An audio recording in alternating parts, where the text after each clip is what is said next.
worship services revolve strictly around the Eucharist, right? Around the Eucharistic meal. And we talk about sort of the nature of that meal and what it would have looked like. And if you guys remember, we used some of the source material looking at early church documents, the church orders, which is a set of documents that is a lot of things like apostolic constitutions, the Didache. We talked about that in detail. And then after that, we had a chance to read from Justin Martyr, right? And we talked about what liturgy looked like in the 2nd century and sort of his understanding of the Eucharist and how it was practiced in the church back then. And then, if you remember, we talked about the major shift in the way that the church practiced liturgy with the legalization of Christianity that propelled it from being the type of worship that was in like small home churches into now something that was sort of a larger ceremonial rite for liturgy that becomes sort of known and practiced in the 4th century. And then finally, last week, I think we talked more about the liturgy of St. Cyril, which we'll continue a little bit today, which is among the 3 anaphoras that are known to the Coptic Church. And even though it's the one that we probably pray the least, it was actually sort of the oldest liturgy in the Coptic Church. And by tradition, the liturgy of St. Cyril is actually just a Coptic translation of what is known as the liturgy of St. Mark. Okay, so it's a very ancient liturgy. And the earliest structure of it was more basic, but over time was enriched.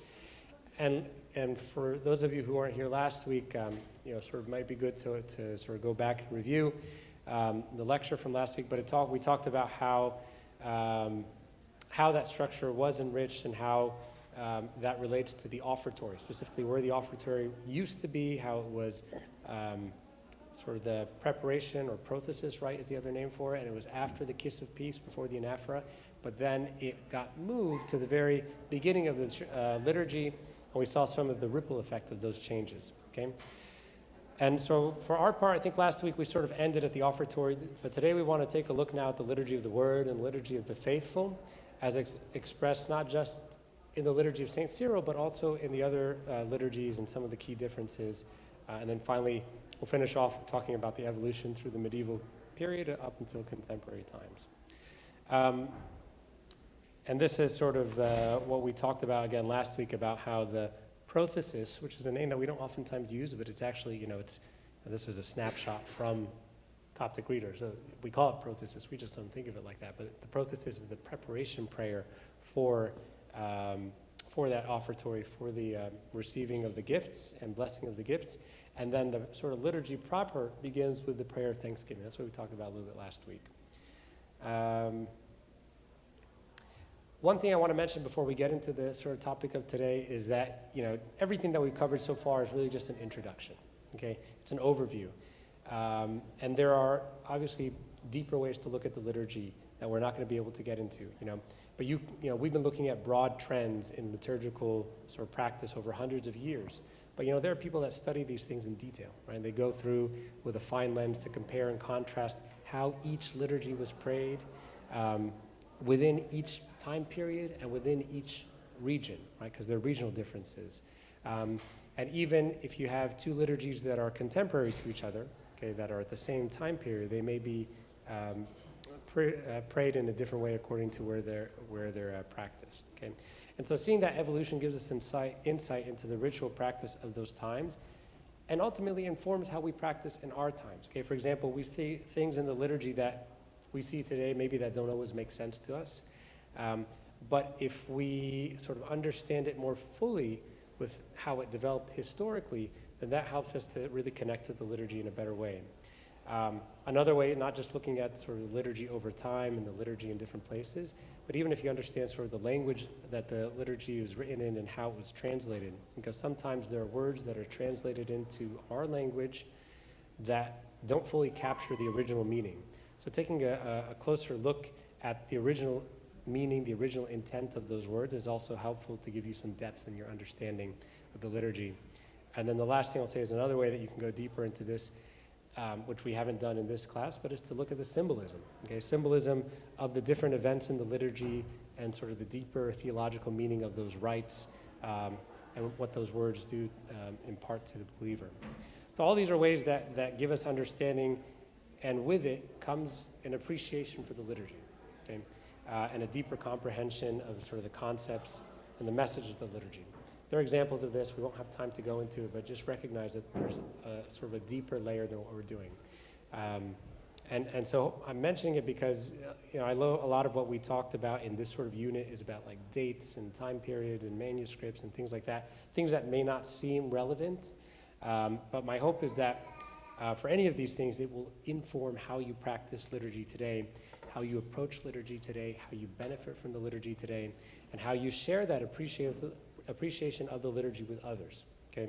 Whether that's those whom you serve or whether that's sort of loved ones at home, they will look to you as a role model, okay? In how you understand the liturgy, and that deep appreciation for the liturgy can be infectious, right? We talked about this at the beginning, but you look at Pope Kyrillos, okay, who is sort of the patron saint for this class.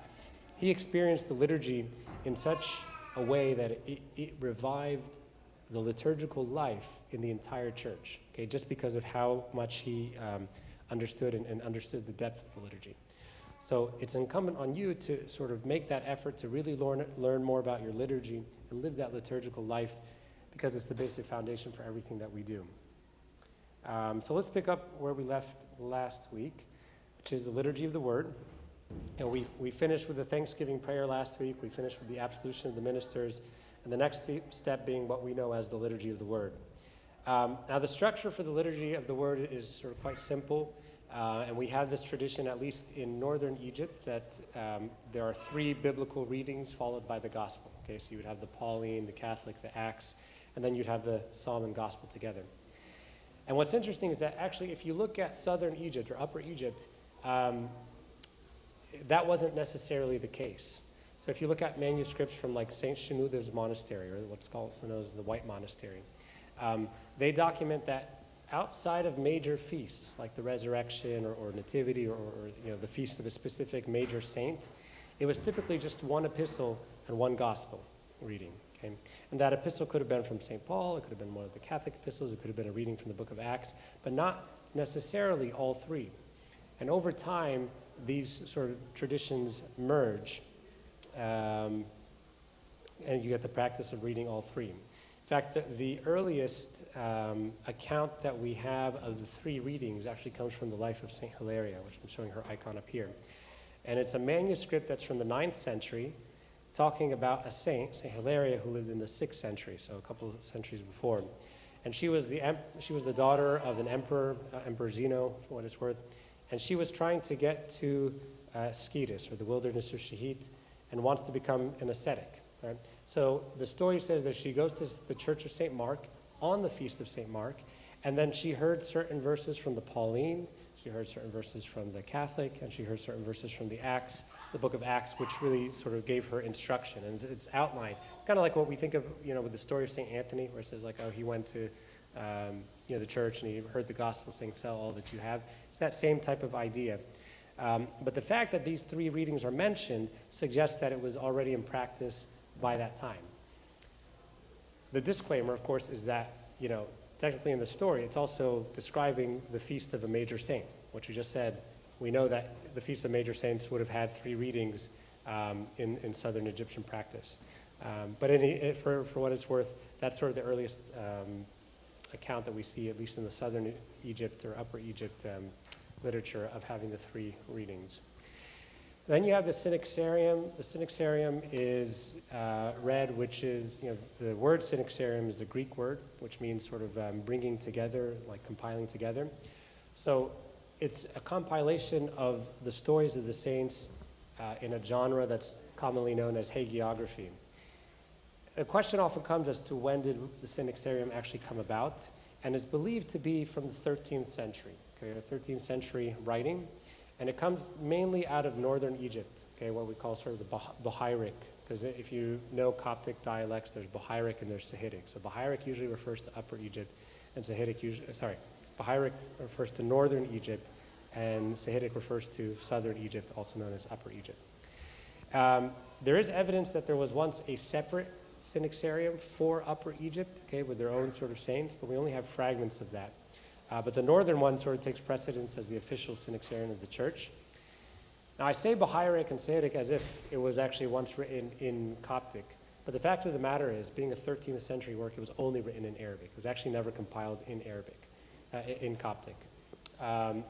There's a bishop who is believed to be the one who compiled it initially, which is Butrus Sawirus Jamil. He's believed to be the one that compiled it. Of course, it's been updated many times since then with new saints. One thing I'll mention about the readings, which we'll probably go into further in detail, maybe in another unit on liturgy, sort of the next time around, is that the readings of the day, like the lectionary, are for the most part linked to the saint of that day. Okay, Sundays and like Lent and Resurrection, the Holy 50 for Resurrection, that has its own system of lectionary. But outside of that, any other day of the year, typically like weekdays or sort of these non-fasting days, are typically linked to the saint of that day.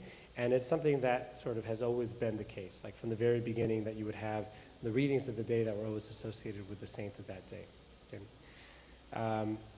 Now, over time, each of these epistles, Pauline, Catholic, Acts, they become associated with their own prayers, and it accompanies sort of a circuit of incense that follows. We're not going to be able to spend too much time on it today, but again, a deeper dive on sort of the next unit, because this is more about like history of the liturgy. The next unit, where we get into sort of the symbolic meanings, we'll get into those specific pieces. Now, if you remember from the biblical studies unit, we talked about how there was sort of two systems of exegesis or interpretation. Okay, there was this like Alexandrian form of biblical study, which was more allegorical, and then there was an Antiochian form of biblical study, which was more literal.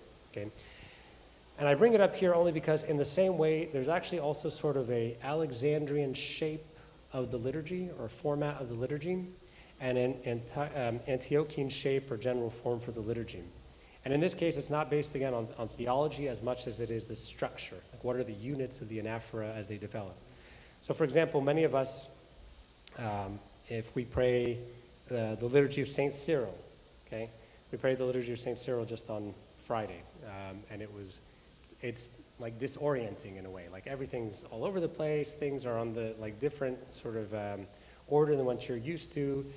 Like, the commemoration of the saints is like towards the beginning of the liturgy, you know, of the anaphora. And some of the litanies and prayers for like the peace of the church and the patriarch are also in the beginning, right after the kiss of peace. So things don't sit in the same place that we'd expect them to from the liturgy of St. Basil. But as it turns out, the structure for the liturgy of St. Cyril with this certain order is common amongst other anaphoras from that time period that give it this categorization of the Alexandrian sort of form of the liturgy, okay? Or Alexandrian type anaphora, which is St. Cyril. Ironically, the liturgy of St. Basil is, structurally speaking, Antiochian style, even though that's the one that we're most familiar with. Now, I'm not saying that the liturgy itself is from Antioch. It's not that it's not a product of the Church of Egypt. But just within that sort of categorization schema, it sort of aligns more with other liturgies that come from the Alexandrian style versus St. Basil comes from the Antiochian style. Now, if you look at one of the earliest copies that we have for this liturgy of St. Cyril or St. Mark, it comes from the prayer of Sarabion of Thamuis. Okay? He was a bishop who lived in the Delta, and he was a close friend of Athanasius, who was contemporary at that time, sort of 4th century. This manuscript of all his prayers sort of includes a lot of prayers for different contexts, things like baptism and Eucharist, funerals, ordinations, etc. But the very first chapter of that manuscript includes one of the oldest copies that we have of the St. Cyril or St. Mark's anaphora. And so we'll use that as our basic foundation here to describe the structure of the anaphora. Okay. Remember last week, everything that we talked about, I would consider as pre-anaphora. Okay. Anaphora is when they start, you know, the Lord be with you and with your spirit, lift up your hearts. We have them with the Lord. That's sort of the anaphora proper. That's when it begins. Everything prior to that, whether it's the offertory or the liturgy of the word or the kiss of peace, all those things are sort of pre-anaphora. So now we want to shift to the meat of the anaphora itself.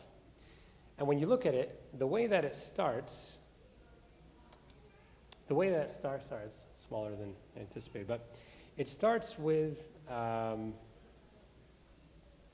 sort of a preface of thanksgiving, okay? Praising God for his creation, and it uses the term of sort of transitioning to a reasonable and bloodless service, okay? And that's sort of the beginning of how that anaphora begins. After that, you see just a long list of litanies, okay? A lot of different litanies, which actually includes the commemoration of the saints. We don't think of the commemoration of the saints as one of the litanies. Like, we think of litanies as like, oh, the peace of the church, or the patriarch, or the salvation of the world. But commemoration of the saints is within that sort of system, or within that section of litanies. And for the liturgy of St. Basil, that doesn't come till later, but for the Alexandrian shape of the liturgy, it actually comes usually in the other liturgies in this same family, will all come at the beginning, okay?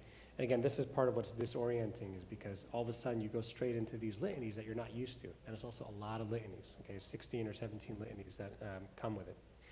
So you have the litanies. Then after that, it moves into the Sanctus, again, which is not a term that we oftentimes use in sort of Orthodox worship, but remember I mentioned to you comes from Isaiah chapter 6 of holy, holy, holy, heaven and earth are full of your glory and honor. And then the priest begins the prayer of Agios, Agios, Agios, okay? At the end of that prayer comes almost sort of like a mini epiclesis. You guys remember epiclesis was the term that we used for calling down the Holy Spirit to transform the body and blood. So this is almost like a mini epiclesis, where the word that it uses is saying is asking God to fill this, your sacrifice, with blessing, okay? And what's nice about it is that idea of like fill this sort of thematically aligns with what we just said in the Sanctus, which was that heaven and earth are full of your glory. Fill us now, and fill this sacrifice also with blessing. So that's something that we don't always appreciate, usually because we're too caught up in trying to understand where we are and what's in the liturgy. But these themes sort of align together. After that Sanctus, after the sort of epiclesis, then we have the institution narrative, which we've talked about extensively before, so I won't focus on it here. But the institution narrative pretty much aligns exactly with the St. Basil liturgy. It's almost exactly the same. And then the anamnesis, which is sort of the remembering, do this in remembrance of me. So those things go together, same as they would in St. Basil's liturgy. And then you have the second epiclesis prayer, which is, I guess I would say, more explicit, in that it's asking the Holy Spirit to transform the bread and the wine. And then this leads to the final sort of doxology, which is, as it was, so shall it be from generation to generation. That's like the conclusion of the anaphora prayer. A lot of people ask about what that means, as it was, so shall it be. It has a complicated history, but long story short is it's probably better understood if you said, as he was, so shall he be, he is from generation to generation. It's just a translation of the way it comes from the Greek. It's not so much it, but about God, or about the Trinity, really. So you could use it, but it's about the Trinity, saying that, and it's also both in the liturgy of St. Cyril and in the liturgy of St. Basil, it comes like almost, it used to be switched around with the part after it. So it makes more sense if you were to put it after the guide us throughout the way into your kingdom, that part. If you put it at the end of that, you'll see it ends with like the Father and the Son and the Holy Spirit, and then you respond, as he was, so shall he be, he is from generation. So that's like the glorification that ends this part of the liturgy. Does that make sense? And so that structure of the liturgy that we pray in the liturgy of St. Cyril to this day is found in the prayers of the Bishop of Thamois, which is Sarabion, all the way back to the 4th century, which is very early. And I think that's very cool that we have an early text that's still in practice today. So that's really amazing. Now, if you look at the liturgy of St. Basil, ironically, as I mentioned, even though it's sort of the most commonly one prayed in the liturgy in the Coptic Church today, it follows a different structure, which at its basis is more in Antiochian in style. Okay. And if we look at the structure of this, we don't have to spend as much time on it, but it should look familiar to you because we do this every Sunday. It still begins with the same type of praising of God and thanking him. So you are the God of truth, you reign before the ages, you dwell in the highest, you look upon the lowly, and it goes on to recount like the story of salvation, okay? That, you formed us and you created us and you placed us in the paradise of joy, and we disobeyed your commandments, but you didn't abandon us, you sent your son. So that's like the first section is this, again, praise and thanksgiving and recounting what God has done for us. So that's that first section, which in many ways is the same as how you start with St. Cyril. Different words, but same idea and same sort of process. This is then followed by the institution narrative, which again we've talked about before, so I won't rehash it here. But again, in the Antiochene structure, it comes right here, right after that, like the Thanksgiving, so it sort of comes at the beginning. Sorry, I skipped over the Sanctus. We say the Sanctus in between those two things. So it's similar, that part is similar to St. Cyril's liturgy, where you have Sanctus before the institution narrative. Same with St. Basil, Sanctus before the institution narrative. Then we have the anamnesis, this idea of doing this in remembrance of me. And then the epiclesis that we're familiar with, where we're calling upon the Holy Spirit to sanctify these gifts and transform them into the body and blood of Christ. And then at the end of all that that's when we have the intercessions, the prayers for the church and the patriarch and the priests and the commemoration as well. And sort of that's how that first section ends. And then that final doxology, as it was, or as he was, so shall he be, he is from generation. So again, that sort of follows the same. So, if you pray the liturgy of St. Cyril, don't get too caught up and get confused by it, because, they prayed it on Friday, and people afterwards, felt like not as excited about it because because it's not something that we're used to, it's not familiar. But it's still very nice liturgy, and it's something that we can sort of benefit from. It's classically prayed in times of Lent, is what I've seen. I think that sort of tradition bears out. St. Basil typically is prayed. So St. Cyril is typically prayed during Lenten times. St. Gregory is typically prayed during feasts, and St. Basil is sort of the standard or default for all the other ones. Let me see if I want to say something else about this.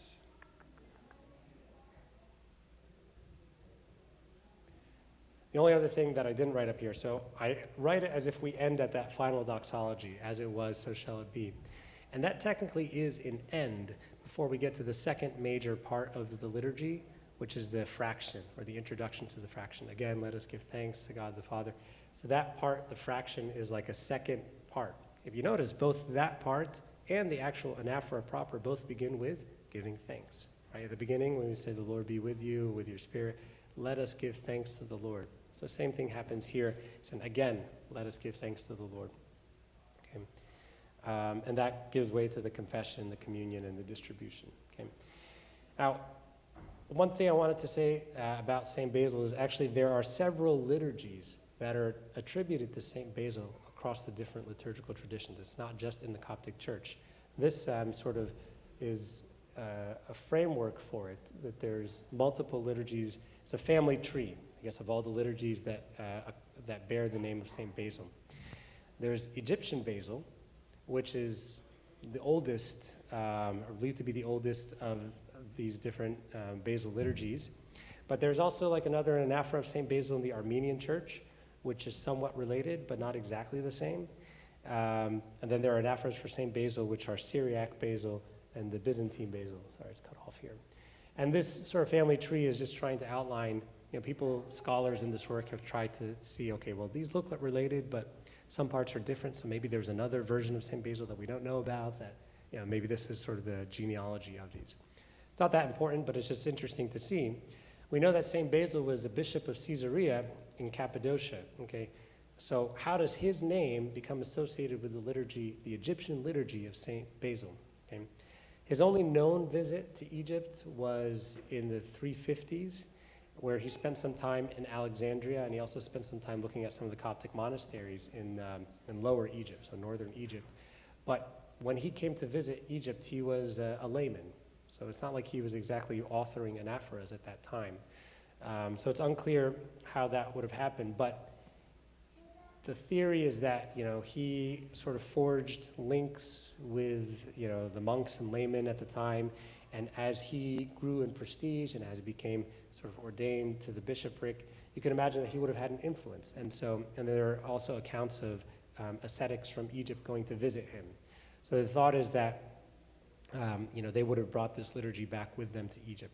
Whatever the case is, it's clear that this liturgy becomes established quite early on in Egypt, right? So St. Cyril was sort of first, St. Basil was closely behind. For St. Gregory, there's not as much sort of material on St. Gregory, mostly. It's hard to find a lot about it, so we're not going to be able to spend too much time in. Also, we have a couple other things that we want to cover today. But we'll leave St. Gregory off for now. The only thing to know about St. Gregory, again, that is prayed on feasts, and the only difference is how it's addressed. If you notice, a lot of it is in the sort of second person. You died for me, you did this, you placed me in the paradise of joy, as opposed to he, third person. So it's more of a you-I type of relationship. And it's addressed to the Son, the second person of the Holy Trinity, as opposed to the other two, which are addressed to the Father. So as we begin to make our way into medieval times with these three anaphoras, we begin to see a few key changes, okay? The first is that you begin to see the emergence of two parallel traditions or systems of worship, even within Egypt, all right? So I'm not going to talk about anywhere else, but just looking within Egypt, you see these two parallel traditions. Obviously, there are regional differences that we talked about before, whether they're from like Alexandria or Cairo, like northern Egypt versus sort of upper Egypt. But even beyond that, there begins a system of worship that is specific to urban centers, okay, which is sort of what we know as the cathedral rite. And there is another system of worship that's specific to the monastic communities known as the monastic rite. The cathedral rite, if you had to sort of characterize it, it's a lot of what we've already talked about so far. Okay, it has sort of a more ceremonial aspect to it. There's processions, there's candles, there's incense. You have the clergy, specifically like the bishop, who plays sort of a central role in presiding over the services. The services themselves tend to be characterized more by chants that people participate in, and they chant antiphonically, like back and forth. And of course, there's a focus on teaching and scripture reading, and the prayers are a bit sort of shorter because they need to be more accessible to people, right? Because this is sort of catering to the people. And then the last thing I'll say about it is that the office of the cathedral rite is typically carried out at limited times. So you just have like matins and vespers, like two sort of morning and evening, okay? You contrast that now with the monastic rite, okay? That was really championed in Skedis, or Skedis. In Arabic, we say that as shahit, or also Wadi Natrun. If anybody's been to the monasteries in Wadi Natrun, that's all the same thing. The same Bishoy, Suryan, Baramus. These are all in that same area. But the rite of the monastic community is characterized by almost near continuous prayer, ascetic disciplines, personal holiness. Okay, the services tend to be longer. They're more focused on like private reading and silence and contemplation. The Agbeya, okay, also another word you might see for it is the Horologion, okay, which is just a book of hours, Horologion, or the Agbeya, is sort of the main product of that tradition, okay? So when you think of monastic rite, think of the Agbeya. When you think of the sort of cathedral rite, think about the other sort of, matins, raising of incense, or vespers, raising of incense. What's interesting is that you'll actually see a lot of similarities between these two parallel traditions, okay? And I put just an example of one, which if you look at, this would be the outline for like let's say the first hour of the Agbeya, and then sort of the matins, matins prayer in the morning, okay? If you look at it, the Agbeya usually begins with a thanksgiving prayer. So does Matins, Rafal Bukhur, okay? That starts with a thanksgiving prayer. The Agbeya, also, after the thanksgiving prayer, you have Psalm 50, okay? And the Matins raising of incense, you might say, no, we don't say Psalm 50 and Matins of raising of incense. But if you think to some of the other occasions, like funeral prayer, or like the La'an, or even some of the like Bright Saturday, or other raising of incense type settings, you sing the verses of the symbols, but then what do you do right after that? You do Psalm 50, okay? And if you remember that idea that we talked about earlier, one of sort of Baumstark's laws, so to speak, was that the more solemn periods tend to preserve what used to be the norm throughout the year. So when you look at something like that, you say, okay, so Psalm 50 is chanted at Bright Saturday is a good example of that. So you have Thanksgiving prayer, you have Psalm 50. The Agbeya then gets into the Psalms, followed by the Gospel. And the Matins of raising of incense has after this, they have the doxology, right? And then they also have a Psalm and Gospel. So there's some similarities there. We'll come back to that in a second. The Agbeya then has the morning doxology. Let us praise the angels, saying, glory to God in the highest, peace on earth, goodwill toward men. So that morning doxology, we say it in the Agbeya. We also say it in Matins raising of incense, right? Right before we do the doxologies, we do that, let us praise the angels. After that, in the Agbeya, we say the Trisagion, right? Holy God, holy mighty, holy immortal. We say the same thing in the Matins raising of incense, okay? Both of them have Hail to you, O Saint full of glory. Both of them have the introduction to the creed. Both of them then have the actual creed. Both of them have a psalm, right? Psalms followed by a gospel, or in the Matins raising of incense, it's just one psalm and then the gospel. So, you know, they're sort of two very parallel traditions. And then, of course, litanies, right? The litanies of the Agbeya, similar to like the litanies that we do after the gospel. Oftentimes they get skipped, you know, because we say them silently, but there's litanies there. So you have these two parallel, and yet clearly not independent rites develop. Over time, particularly in the maybe 6th to 8th centuries, the monastic rite begins to influence sort of the cathedral worship, because monasticism becomes this sort of central spiritual force in Egyptian Christianity. Many bishops were chosen from among the monks, okay? And so they bring that monastic spirituality into sort of urban worship. And so you see the Agbeya now becomes part of sort of the liturgical life of like the parish, okay? And so what you see today in sort of the Coptic liturgical life that we have now is really a fusion of the two, okay? Now we have the formal structure of the cathedral rite, and it's combined with sort of that deep spirituality of the monastic tradition like the Agbeya, okay? And this, you know, actually can lead to a duplication, as you can see, of some of the prayers, right? We say all these different things that we say twice. You know, when you have a typical, let's say Vespers, Asheya, okay?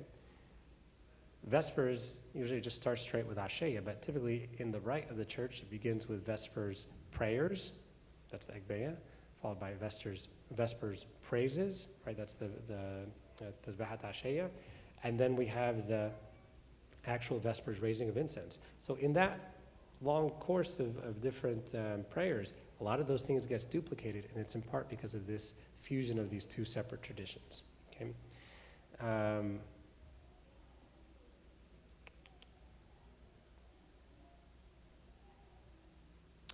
And the only other thing I'll mention about it is, so Vespers was one concept, or was one place where we see that. But even, and we spent a lot of time last week talking about the offertory, right? And sort of the changes that happen to the offertory. One of the things that we didn't spend any time on is the fact that, if you remember, we do the Agbeya at the beginning of the offertory, right?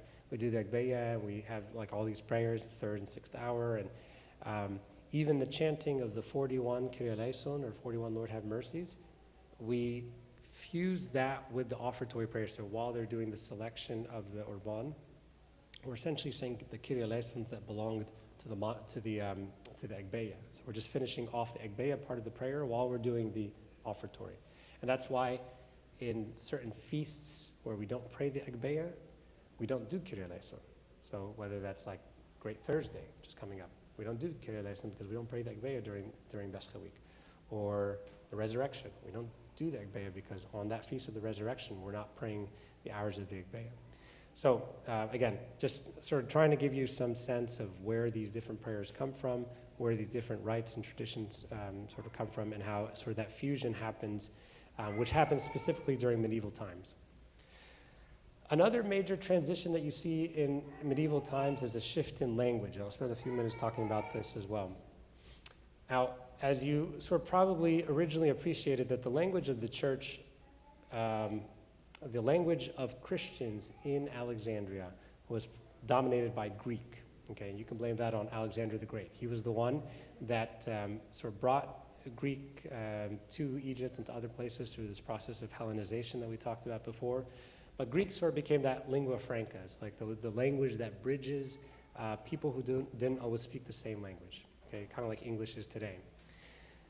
Now, so Greek is the early language of the church. There is a narrative that says that after the Council of Chalcedon, that we as a Coptic church wanted to abandon Greek, right? And that sort of narrative is imbued with nationalist thoughts. We're rejecting Greek because it's the language of Byzantium and or Chalcedon, and we adopted Coptic right after that. And so you get this sort of dichotomy that Greek equals heretical and Coptic is sort of the Orthodox language. But if you look historically, the fact of the matter is that Greek actually persisted for a while after that, okay? We see examples of Greek loanwords in Coptic. We see that Greek remains sort of the theological, the language for official theological discourse for a long time. Even some of our Coptic popes up until the 7th or 8th century were actually culturally Greek. And Greek education was like the standard for most folks until the 9th century. It was a form of correspondence between Copts, like even from a Copt to another Copt. So it was sort of favored for a long time, and it wasn't this story of being instantly abandoned in the face of Chalcedon. Liturgically, we see this because a lot of ancient chants and prayers remained in Greek, something that you still see today, right? The priest says Irini Pasi, that's Greek, it's not Coptic. The congregation responses are often in Greek. Agios is a Greek word, it's not a Coptic word. Agios, Kyrie eleison. Kyrie eleison is a Greek phrase for Lord have mercy. Amin, amin, amin, ton, thana, ton. All those are Greek responses. Most of the deacons' responses are also in Greek, or say prosevixasti. Those are all Greek words. And so Greek sort of remained very powerful in the church for a long time. Even after Greek wasn't used predominantly, we still see Greek in the liturgy to our present day. If you look at some of the manuscripts from the church of that time period, you'll even find ones that are Greek and Arabic, which I thought was really cool. So Greek and Arabic, not necessarily Coptic and Arabic like you might expect. One manuscript, which I have a picture of up here, is actually a Greek translation of the liturgy of St. Basil, which don't really have much, right? Our liturgy of St. Basil is always in Coptic, but this is a Greek translation of it, and then the Arabic next to it, so Arabic and Greek. And this is actually the prothesis prayer, the preparation prayer that we talked about that's in the offertory. There are also some, another cool thing I found was that there's some other Sahidic, remember Sahidic is that dialect of Upper Egypt, manuscripts that have Greek and Coptic, okay, but not in the way that you might think. The Greek are all the chants and prayers.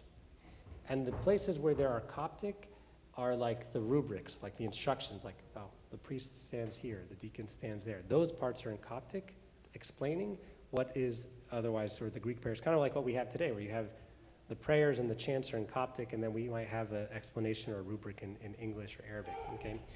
And these are manuscripts that are, up until like the 11th century.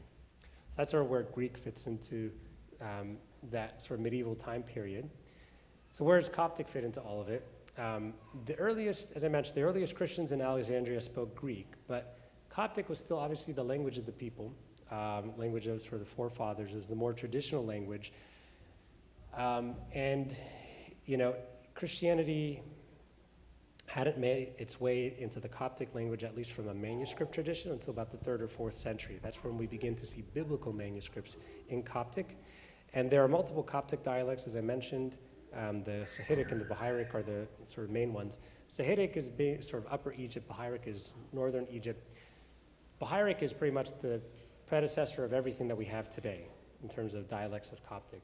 But the Sahidic, which is sort of Upper Egypt, which we don't see as much of today, was the more classical sort of Coptic dialect that dominated Christian texts. If you look at people like Saint Shenouda the Archimandrite, some of his writings are among the best preserved writings in that Sahidic dialect. And the Baharic doesn't really become prominent until like the 8th or 9th century, which is ironic because that's sort of as Coptic was beginning to die out in the church. If you think about Arab conquests in the 7th century, So, Arabic becomes more prominent.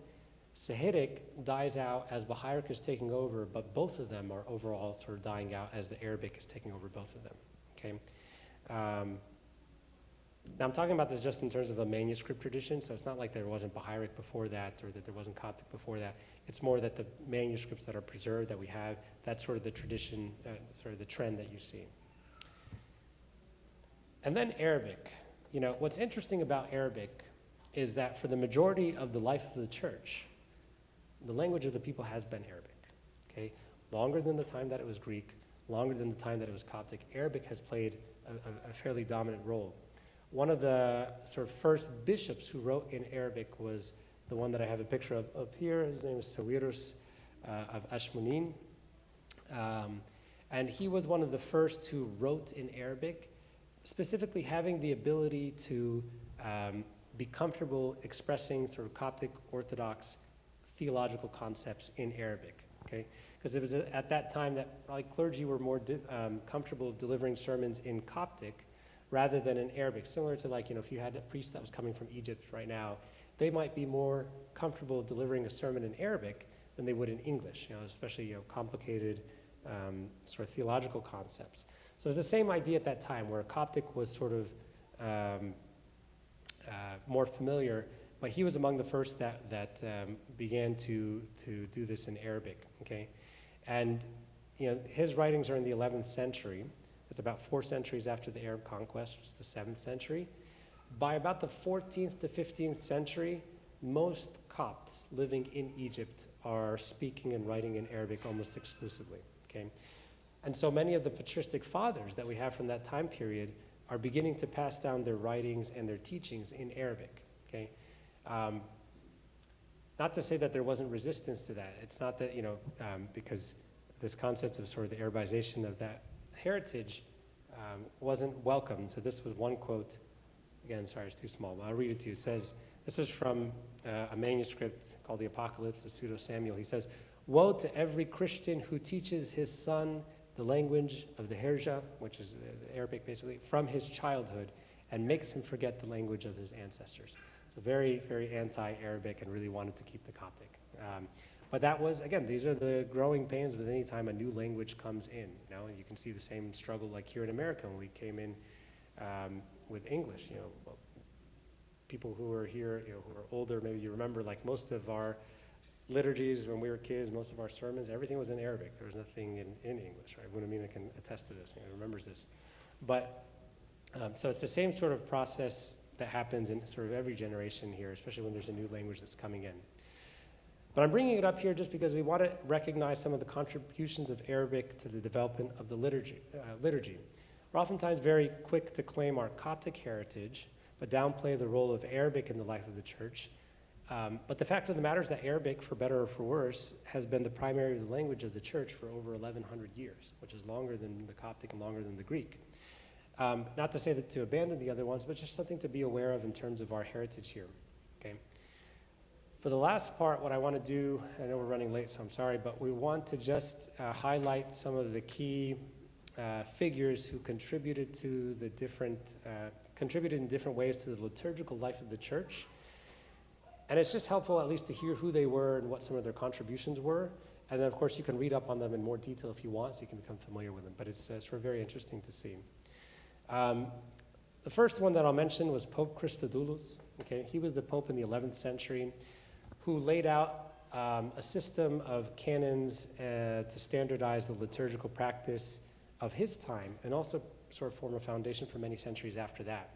So, for example, in his writings is the first time that we hear about this idea of a general funeral prayer after Palm Sunday. Okay, it's a brief reference. It's a brief reference, but it's there, and at least for our purposes, tells us that this was the norm of practice at that time. So when we start asking, like, when did we do this, and why did we do, at this at least we know sort of when it was done, or at least when it became sort of standard in practice. So he mentioned that. Another thing that, another claim to fame for him in terms of liturgical studies, he has this episode that describes about this liturgy of the pre-sanctified gifts. There's a tradition in other, or there's a practice in other traditions where the Eucharist that's left over from Sunday's liturgy can then be kept and prayed upon in a sort of like mini liturgy like days later, where they just do like maybe a matins or like a vespers or something, raising of incense, some brief prayers, and then they take communion a couple days later. Okay? And this is common in other traditions during Lent, where they would only pray the liturgy on Sunday. They wouldn't pray it during the week, but they would still partake of communion in this sort of mini liturgy of the pre-sanctified gifts on like Wednesday or something like that. And so people would ask whether or not we ever had something like that in the Coptic Church. And in his biography of Pope Christodoulos, there's a story that he was visiting the monastery of St. Macarius during Holy Week one year, and to his surprise, he saw that there were monks that were in the habit of keeping the body from Palm Sunday and sharing it with each other on like Monday and on Tuesday. And so, you can read the story, it goes back and forth about, he actually had more concerns about like honestly, the health and safety. It was like the bread is rotting. Like you can't do this. It's not good. It's not safe. So he ultimately was able to convince them. It says that he found a manuscript in the library that proved that this is not the practice that should be done. Regardless of what it is, it's sort of a famous story about this idea, and it's possible it may have been in the church to some extent, but we don't sort of do that liturgy type anymore. Another prominent figure is Pope Gabriel II, Ibn Turik is his sort of nickname. His sort of claim to fame, honestly, is Arabization. Okay? In a number of places, Pope Gabriel sort of exhorts the clergy to pray in Arabic and to preach in Arabic. He would say things like the children need to know how to say Our Father in Arabic, and the children need to know how to say the creed in Arabic so that they can understand what they believe. He's not the first person to say this, but his name is probably the most famous one that's tied to that movement. He also had canons related to sort of vestment regulations and what type of vestments should be worn by the clergy, by deacons, the duties of the different deacons, ranks of deacons. And he used to always talk about emphasizing the importance of knowledge. And I think that goes hand in hand with this push for Arabization. It's not so much that he promoted Arabic. What he's saying is that it's more important that he's promoting understanding, and that he wants the people to know what they're praying and understand what they're saying. And then maybe the most famous remark that he made comes and writes about the standardization of the three anaphoras. He says something to the effect like, hey, I've heard that there are some communities, some monastic communities that are praying anaphoras separate from the three that we know, and basically don't do that, or unless you want to bring that anaphora to us, bring it to the patriarchal office and we can sort of review it and decide. But it doesn't mean that he arbitrarily decided, oh, this is the point where we need to have only three. He's just saying, I think he was just restating the tradition of that time, which is that there are three anaphoras that we know, and he's sort of affirming that. Another one is Pope Cyril. So I mentioned Pope Gabriel is on the left there. Pope Cyril Ibn Lukluk is the name. I don't know what that means, but I know that his Synaxarium reading was actually just a couple of Sundays ago. His claim to fame is that he published sort of a set of canons that in many ways reorganized the church. Okay? He had 5 sort of main books. One was for like legislation and management of the patriarchate. One was for like endowments and pledges. One was for like rituals of the church. And so these canons become quite central to ecclesiastical life in the 13th century. Pope Gabriel V, he writes a famous book called Al-Tartib Al-Taqsi, which is the ritual order. And it tells about how, at the time, there's lots of variations in liturgical practice across Egypt, and this would cause conflicts amongst deacons and clergy and things like that. And so he set out to, he gathered sort of bishops and other individuals who were sort of knowledgeable about the rites to issue a sort of standardized book of rituals about how to perform the liturgy. What's interesting is that this book, we only have one copy of it. So you think, well, how important could it be? Well, if you look at all the other cholegis or euchologians moving forward, they all include in their rubrics the instructions from this book, almost verbatim, okay? Suggesting that it was actually quite influential in sort of the ritual order of the church. Last couple people I'll mention here. One is a guy named Abu Barakat Ibn Qabar, okay? Which you'll hear his name a lot if you sort of study rites. His full name is actually a mouthful. It's Shams Riyasa Abu Barakat Ibn Qabr. So he just goes by Ibn Qabr because that's much easier. He used to be a secretary of one of the Mamluk sultans who ruled over Egypt, but at a time when sort of Islamic oppression became sort of stronger, he ultimately left his post and he became a priest at what's known as the Hanging Church, Al-Mu'allaqa. His most well-known work is called Misbah al-Zulma wa Ida al-Khidma. I think is how you pronounce it, but Lamp of Darkness is what we call it. And it's not a liturgical book in the sense that you could sit there and like pray a liturgy from it. It's more of a descriptive scholarly work that helps somebody learn how the services function and what goes on in the services, sort of if you're just looking from a distance. We never know at any point where he's actually getting his information from. He does try to show some regional awareness. We'll be like, oh, you know, in this area they used to pray like this, and in some parts of Egypt they say like this. But he was praying in Cairo, and so presumably what he's taking from is the tradition in Cairo at that time. Another big one that you might hear is Yohanna ibn Abi Zakaria ibn Sabah, or Sabah.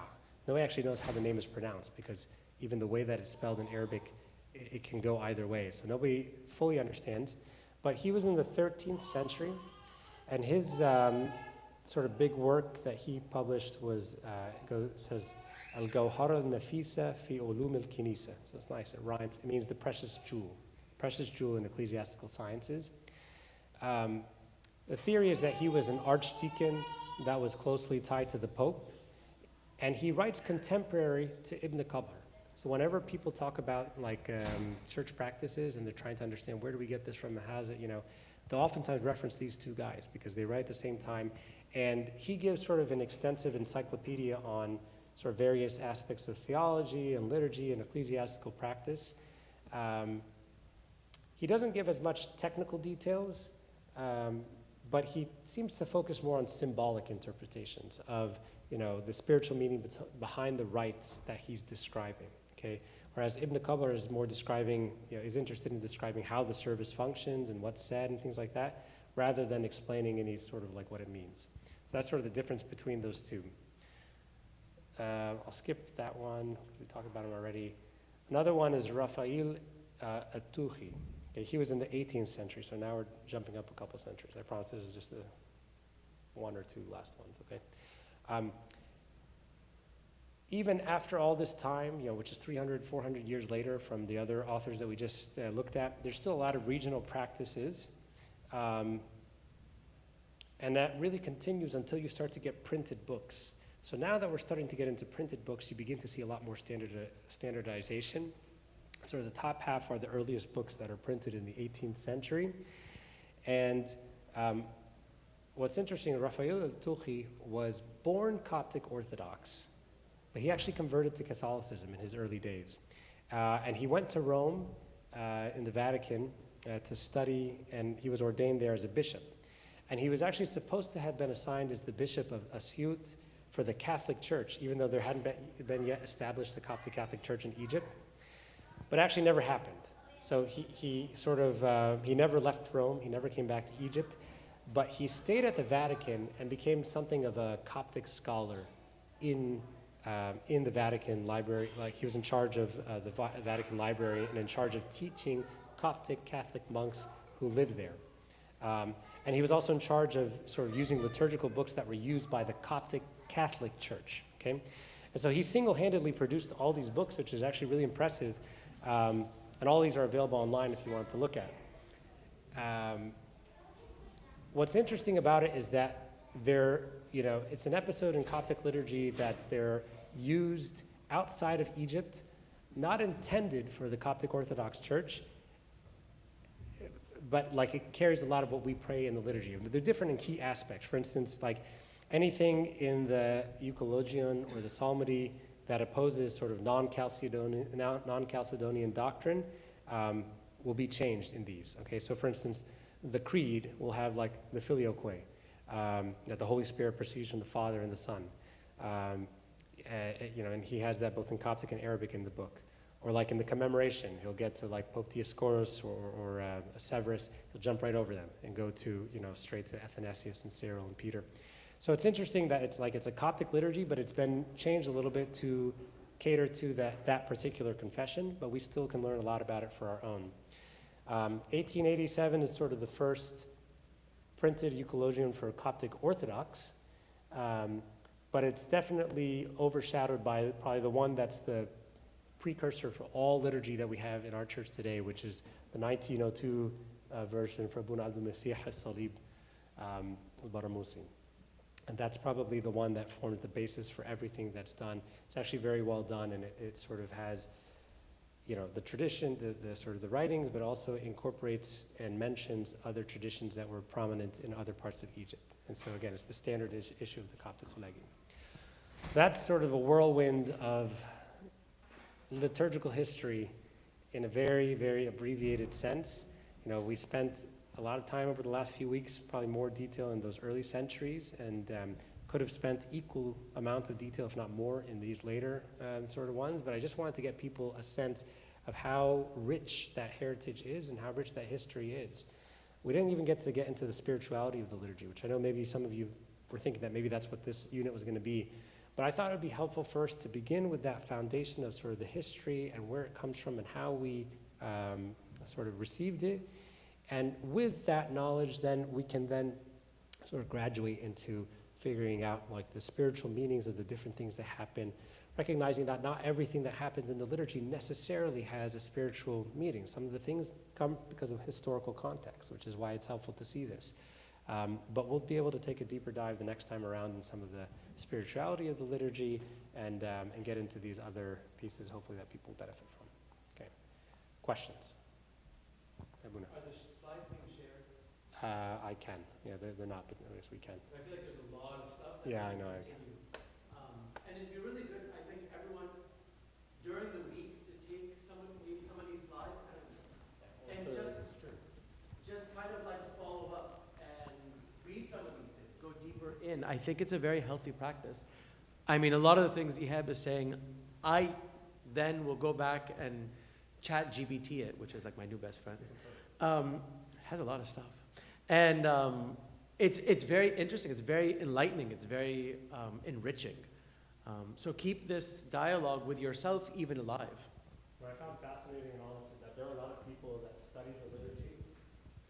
They're not Coptic Orthodox, they're not they have nothing to be vested in this for, but they write books about the Coptic liturgy specifically, about liturgical practice in general, but they'll, experts in Coptic liturgy that have no Coptic background or anything. And, I found that very interesting, and I felt like, it's something that we should maybe aspire to, is to learn more about our liturgy and understand more about how it came to us and how we can benefit. I'll try and share some of the readings that I've come across that might be helpful for people to read and just get a sense. Each of these types of readings will focus on liturgy like in a specific time period. So it's not going to be easy to find something that's comprehensive that's going to give you from A to Z. But even if we can get certain time periods, I think you can still benefit from it.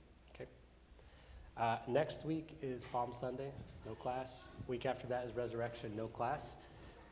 Still need to figure out with Mark and Abuna about when our next class will be, if we're going to have one the week after Easter or not. I think it depends on if there's other events going on. So more to come on that, but we will announce it in the WhatsApp group. Okay? Very good. Let's send a prayer, guys.